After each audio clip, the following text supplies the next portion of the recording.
Welcome, Telltellers, to today's episode. We have 2 new stories just for you, and they're crazy ones at that. Our first story is titled The Growling Outside My Door by Bunsofcheese. Awesome name. And the second is The Driver from Hell by Gngrsmrf. Gngrsmrf. That's my best shot, buddy, so you can correct me if I'm wrong. And I have an episode surprise for you at the end from that author. Speaking of surprises is my fans, because they always surprise me with something cool. Time for shoutouts. Troy Shaw, mate, thank you for your awesome support and your likes. Cheers, buddy. Arcane Brother, thank you so much for your support and your comment on episode 80 about that guy with the baseball bat. Cracked me up. Cheers, mate. Sin, thanks for the constant likes. You legend. Dennis Stu Eisenberg, Quasar Bolt, you legend, buddy. Thanks for the likes. KT Sturgill, who you can find online on YouTube at KDWorldXYX. Thank you for your lovely comments. The Mad Catter, top bloke and fantastic voiceover artist. You can check out his channel on SoundCloud as well. He is very talented. The Crazy Town Podcast, for all your weird and wacky news, visit them. There's some funny blokes. Marie Cullen, Corey25 Lynn, and Clan Lesso, who have been listening recently to my episodes. Thank you so much. So you awesome listeners, before I jump in, today's episode in particular, the second story of this episode, is full of curse words. So some of you right now are happy, and some of you not so much. As a result, I want to declare that there is explicit content in this second story. So please, if you are adverse to curse words, skip that second story.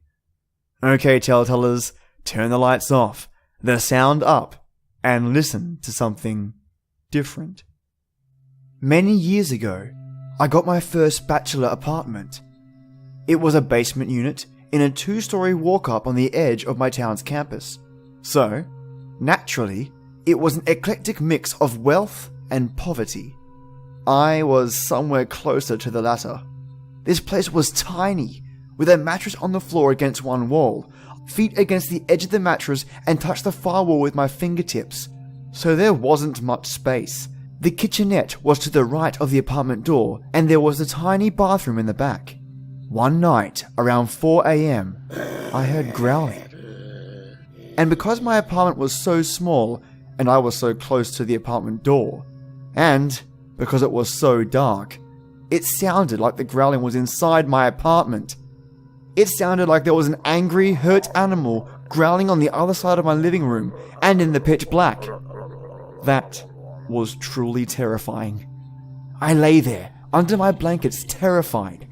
The growling went on for almost 30 minutes and would get louder and more angrier, then taper off a little. Then louder and angrier and high-pitched, like a wail or a shriek, then stop. Finally, I heard this scratching on my door, and the growling stopped. There was nobody in my apartment, never was. It was my next-door neighbor, and apparently she believed she was possessed. She did this a few more times. She would lie on the floor outside my apartment door, in the hallway, out of sight from my peephole, so I couldn't see her. I could hear her growling and speaking something that wasn't English, and always well into the night. I had no phone, and ours were the only apartment in the basement, as the rest of it was the furnace and water heaters and storage. So, when I wanted to go out, I had to pass her apartment, which started becoming a bad time. Every time I needed to leave home, it got to the point where I had to tiptoe past her door, because if she heard me, she would rush to her front door and start banging on it, shrieking and cursing until I was far enough away that I could not hear her. I spoke with the landlord, or super, and he said that she was fine, as far as his experience with her were concerned.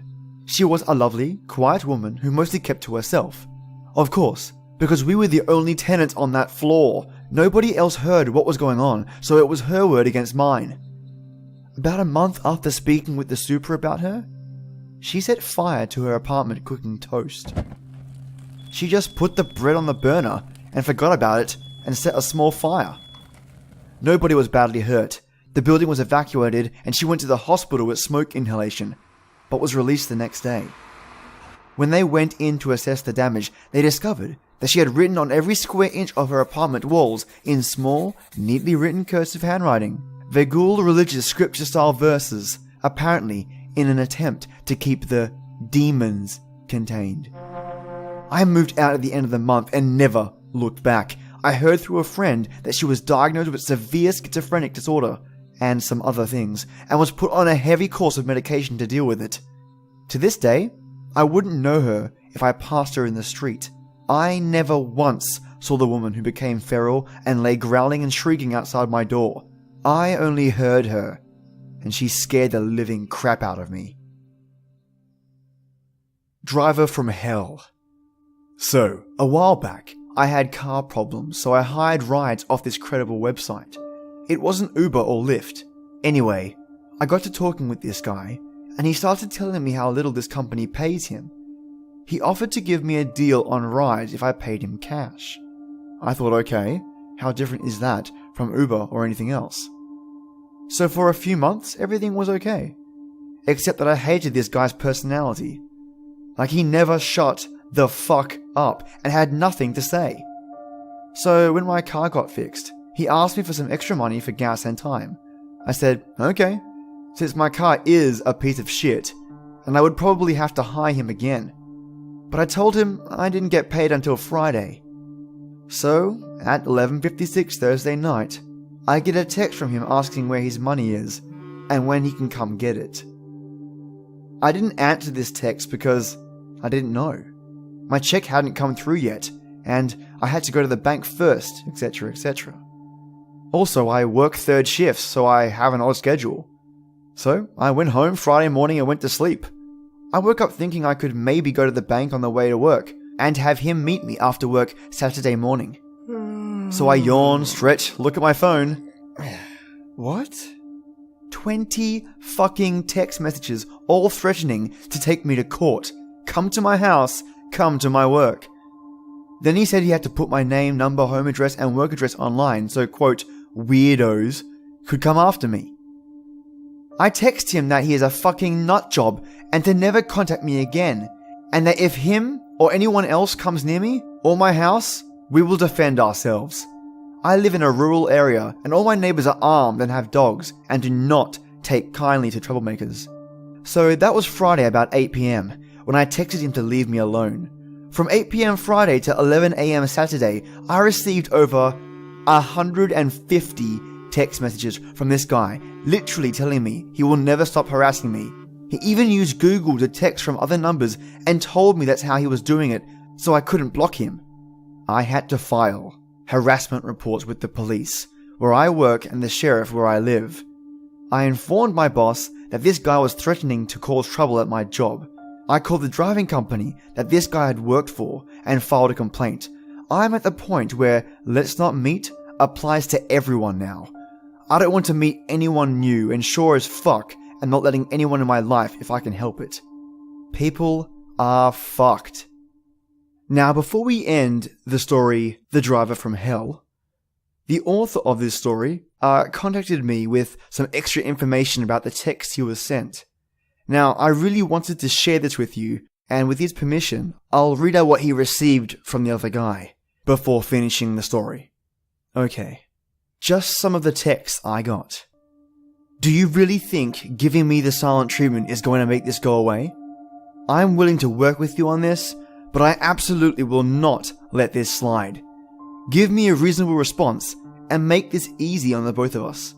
Or continue ignoring me and I'll become more annoying than any bill collector you've ever dealt with. I know where you work and where you live, and I will not hesitate to remind you daily about your debt. What is more convenient, paying a debt that you owe and that is morally the right thing to do, or evading that debt, going to court, paying court fees, and ultimately losing the court case? Meanwhile, I will text and call constantly. It's perfectly legal when a debt is owed. Sure, you can change your phone number, but that costs money too. Oh, I also know how to create new phone numbers with Google. So, good luck blocking me. Your phone number, address, and place of work are about to be shared with 323 people who really like me. I have an additional record label page that reaches 500 weirdos worldwide. Shall I release the information tomorrow morning to them as well? I will happily tell everyone to leave you alone and delete all public posts as soon as I'm paid. You'll probably be getting texts from all sorts of places now.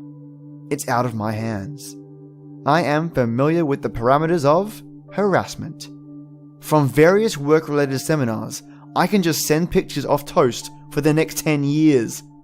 That's legal. Or maybe bad limericks. You are a bad person. Think about it long and hard. You are a bad person and you know it. You are why Christianity is disappearing from the world. The example you set is repugnant. And this is something that the author left with me. The thing is, I never owed him anything. He asked me for more money, and I was initially willing because I figured I might need to hire him again. So these are just examples of what was sent to him, but he also said something to me that was really poignant. It's scary. Could you imagine if a single mum took an Uber home and the driver didn't like her and posted a "get her" with home or work addresses and phone numbers? Now that is frightening. You raise a really good point. I guess there is a lot of power in a phone number and an address. It just proves how careful we have to be. Thank you so much for the story. And the extra content. Cheers, mate. Okay, creepy tale tellers. That was today's 2 stories. I can't imagine living next to a possessed woman, or a woman with schizophrenia. I mean, that is the sort of nightmare fuel that keeps people up at night for months.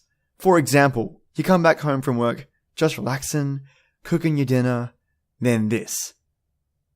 I don't think the first thing you think of is, "Oh, you scamp you possessed woman you." Seriously, my workday is hard enough as it is, without demon women scaring the pants off me. You've got guts. Actually, you've got buns of steel from Bunsofcheese. I went there, yep, I went there. Also, our second story, aka The Driver from Hell, aka Crazy Taxi, the crazy amounts of texts, the threats, enough to make you lose your mind, let alone sleep. You've handled this really well, mate. So good stuff.